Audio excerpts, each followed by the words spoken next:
الرحیم الرحمن الرحیم، نہایت مہربان رحم والا۔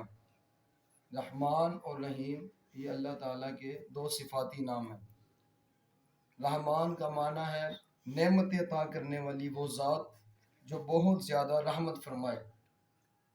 رحمان کا معنی ہے نعمت عطا کرنے والی وہ ذات جو بہت زیادہ رحمت فرمائے، اور رحیم کا معنی ہے بہت رحمت فرمانے والا۔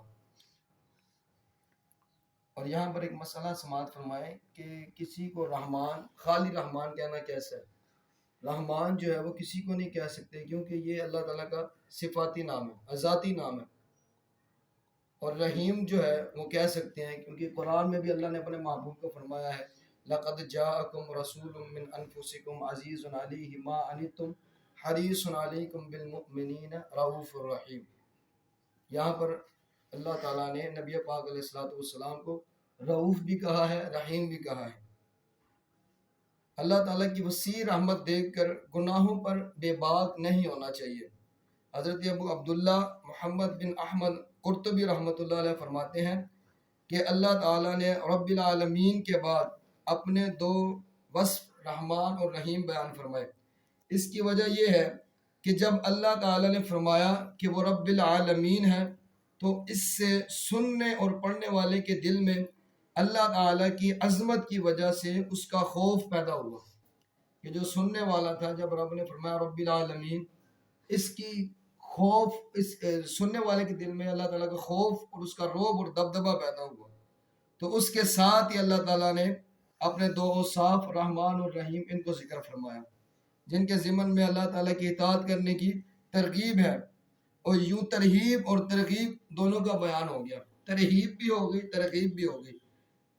اب ترہیب اور ترغیب ہو گئی کیوں؟ کہ بندہ اللہ تعالیٰ کی اطاعت کرنے کی طرف اچھی طرح راغب ہو اور اس کی نافرمانی کرنے سے رکنے کی خوب کوشش کرے۔ قرآن مجید میں اور مقامات پر اللہ تعالیٰ کی رحمت اور اس کے عذاب دونوں کو واضح طور پر ایک ساتھ ذکر کیا گیا ہے۔ کئی مقامات ایسے ہیں کہ جہاں پر اللہ تعالیٰ نے اپنی رحمت کا بھی ذکر فرمایا ہے اور اپنے عذاب کا بھی ذکر فرمایا ہے۔ جیسے اللہ قرآن میں فرما رہے ہیں سورۃ الحجر میں نبی عبادی انی انا الغفور الرحیم، کہ میرے بندوں کو خبر دو، نبی خبر دو عبادی میرے بندوں کو، انی انا الغفور الرحیم بے شک میں ہی بخشنے والا ہوں، میں ہی مہربان ہوں، وَأَنَّ عَذَابِي هُوَ الْعَذَابُ الْعَلِيمُ، اور بے شک میرا ہی عذاب جو ہے وہ دردناک عذاب ہے۔ اور اسی طرح اللہ تعالیٰ سورہ مومن میں فرما رہا ہے غافر الذنب، گناہ بخشنے والا، وقابل التوب، اور توبہ قبول کرنے والا۔ غافر الذنب، گناہ بخشنے والا، وقابل التوب، اور توبہ قبول کرنے والا، شدید العقاب، سخت عذاب دینے والا۔ اللہ پہلے فرما رہا غافر الذنب، گناہ بخشنے والا، وقابل التوب، توبہ قبول کرنے والا، شدید العقاب، سخت عذاب دینے والا، ذی الطول، بڑے انعام عطا کرنے والا۔ کون ہے؟ لا الہ الا ہو، نہیں ہے کوئی معبود، صرف اللہ ہی ہے وہ۔ کہ سخت عذاب بھی وہی دے گا، توبہ کو قبول بھی وہی کرے گا، گناہوں کو معاف بھی وہی فرمانے والا ہے، اللہ ہی ہے۔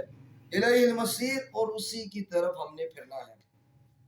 اور مسلم شریف کی روایت ہے، حضرت ابو ہریرہ بیان کرتے ہیں کہ رسول کریم صلی اللہ تعالی علیہ وسلم نے ارشاد فرمایا اگر مومن جان لیتا کہ اللہ تعالیٰ کے پاس کتنا عذاب ہے تو کوئی بھی اس کی جنت کی امید نہ رکھتا۔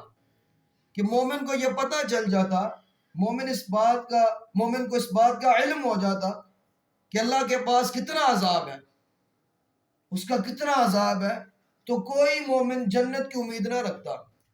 اور اس طرح فرمایا کہ اور اگر کافر جان لیتا کہ اللہ تعالیٰ کے پاس کتنی رحمت ہے، کافر یہ جان لیتا کہ کتنی رحمتیں میرے مالک کے پاس ہیں، تو کوئی اس کی جنت سے نا امید نہ ہوتا۔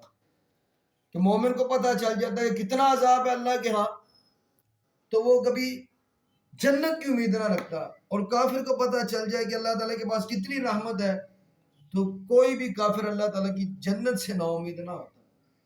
مگر یہ اللہ تعالیٰ کی حکمت تھی، اللہ تعالیٰ نے ان چیزوں کو پوشیدہ رکھا۔